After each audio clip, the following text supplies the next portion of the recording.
Hello everyone, welcome back to my channel. दोस्तों, आपके लिए एक बहुत ही महत्वपूर्ण वीडियो लेकर आया हूं मैं इस समय। आपको बताना चाहूँगा कि आप सभी जानते हैं कि इस जून के महीने में बहुत सारे आदेश आते रहे हैं और आ रहे हैं। उन्हीं आदेशों में से एक आदेश ऐसा भी था जिसका यूज़र मैनुअल भी आपको भेजा जा चुका है। बार बार ऊपर से परियोजना कार्यालय से जो है आदेश आ चुके हैं, जिलों से आदेश आ गए हैं, बीआरसी कार्यालय से आदेश आ गए हैं और संकुल प्रभारी से भी आदेश आ गए हैं। और ये आदेश इस बात को लेकर के है कि आपके विद्यालय में जितने बच्चे हैं उन सभी बच्चों का प्रेरणा पोर्टल पर रजिस्ट्रेशन होना है। प्रेरणा पोर्टल पर जो है उनका डीबीटी भरा जाना है। प्रेरणा पोर्टल पर रजिस्ट्रेशन होना है। उनका नाम, पिता का नाम, जन्मतिथि, आधार नंबर, माता पिता के अकाउंट नंबर और तरह तरह की चीज़ें हैं जो कि हमें प्रेरणा पोर्टल पर भरना है, जिसकी वेबसाइट आप देख पा रहे हैं यहाँ पर www.prerana.up.nic.in। यानी यहाँ पर जो है हमें बच्चों का पूरा डिटेल भरना है और वो डिटेल 2019-20 और उसके बाद जो है 20-21 का भी भरना है। यानी 2 साल का पूरा डेटा भरना है और सारी चीज़ें बताई जा चुकी हैं कि क्या करना है, कैसे करना है। और आपने खोल करके हो सकता है कि अब तक आपने देख भी लिया हो। मैंने भी इस विषय पर वीडियो बना दिया था कि जो है आप लोग कैसे इस डेटा को फिल करेंगे। विद्यार्थियों का पूरा डेटा अपडेट करना है। अगर किसी विद्यार्थी को जो है इस लॉकडाउन की अवधि में जो खाद्यान्न या धनराशि भेजी गई थी, अगर वो प्राप्त नहीं हुई है तो उनका डिटेल सही करना, अर्थात विद्यार्थियों का डेटा अपडेट करना है।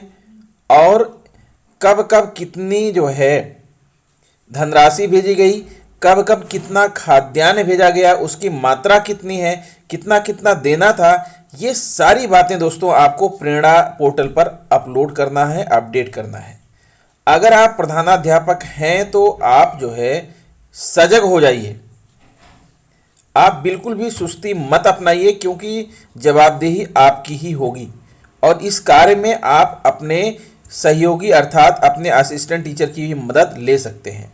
आपके विद्यालय में जितने बच्चे पढ़ रहे हैं उन सभी का, और जो नए न्यू एडमिशन होने हैं कक्षा 1 में, उन सभी का डेटा आपको प्रेरणा पोर्टल पर अपलोड करना है।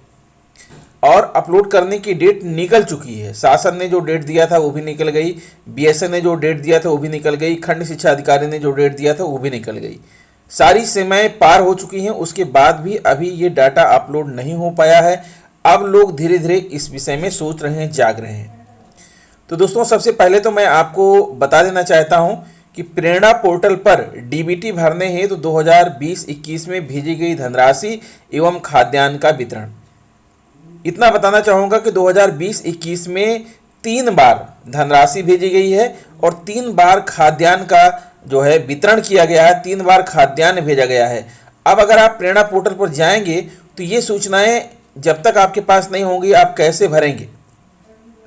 सबसे पहले दोस्तों तो मैं यही बताना चाहूँगा कि हमारे बहुत सारे अध्यापकों को, बहुत सारे हमारे प्रधानाध्यापक जो है जितने भी हैं, जो हमारे सीनियर टीचर्स हैं, उन सभी को यही नहीं मालूम कि आखिर डीबीटी क्या है।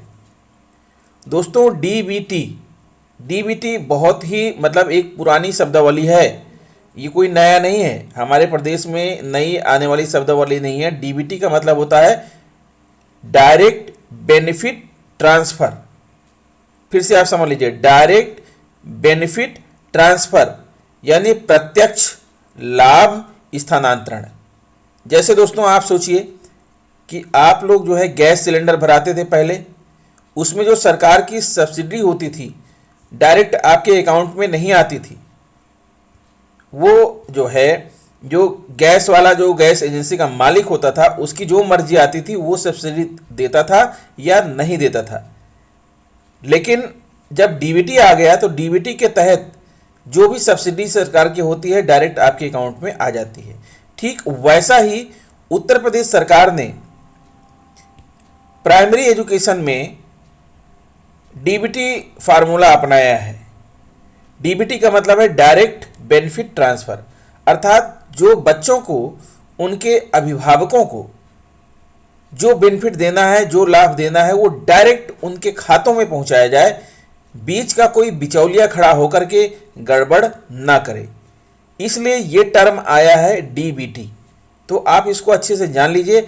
अब आइए मैं आपको दिखाता हूं कि 2020-21 में जो 3 बार धनराशि भेजी गई है, 3 बार खाद्यान्न का जो है वितरण हुआ है, 3 बार खाद्यान्न भेजा गया है, उसकी मात्रा कितनी कितनी है और आप प्रेरणा UP.nic.in पर क्या अपलोड करेंगे।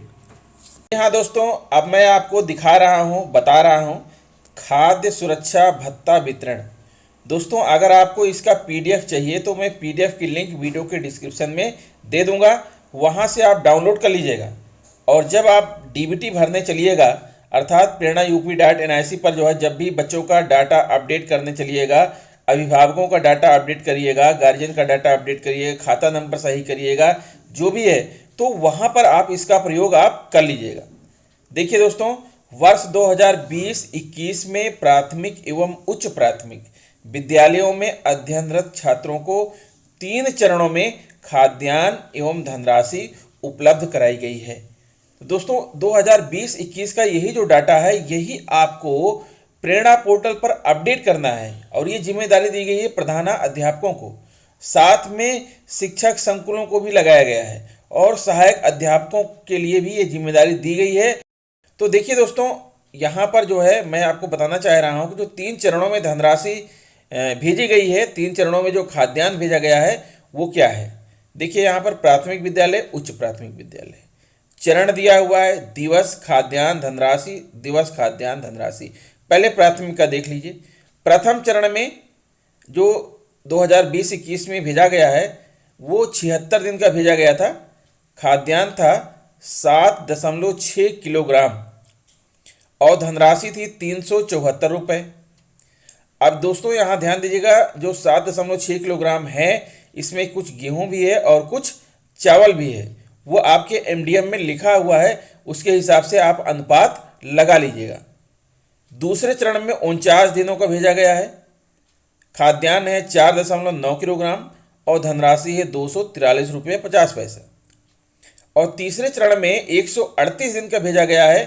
खाद्यान्न है 13.8 किलोग्राम और धनराशि है 685 रुपया। कुल मिलाकर के अगर जोड़ देते हैं तो 263 दिन हो गए और खाद्यान्न है 26.3 किलोग्राम और धनराशि है 1302 रुपया 50 पैसा। ये तो प्राथमिक का है, प्राइमरी स्कूल का है। प्रथम चरण में 76 दिन का भेजा गया था 11.4 किलोग्राम, धनराशि 561 रुपये। इस 11.4 किलोग्राम में गेहूं और चावल दोनों ही शामिल हैं। आप अपने विद्यालय के MDM रजिस्टर से देख लीजिएगा कि 76 दिन का कितना गेहूं होता है और कितना चावल होता है। उसके बाद दूसरे चरण में 49 दिन का भेजा गया है 7.35 किलोग्राम और धनराशि है 365 रुपये। 7.35 किलोग्राम जो लिखा है ये पर स्टूडेंट है। प्रत्येक विद्यार्थी को इतना जो है खाद्यान्न मिलना चाहिए था। उसके बाद तीसरे चरण में 124 दिन का भेजा गया है और हर विद्यार्थी को मिलना चाहिए 18.6 किलोग्राम। इसमें गेहूं भी शामिल होगा और इसमें चावल भी शामिल होगा और जो धनराशि है वो 923 रुपये मिलेगी। टोटल कर दें तो 249 दिनों का आ रहा है 37.35 किलोग्राम। इतना खाद्यान्न मिलेगा गेहूं चावल मिला करके और धनराशि है 1849 रुपये। ये उच्च प्राथमिक विद्यालय के लिए है।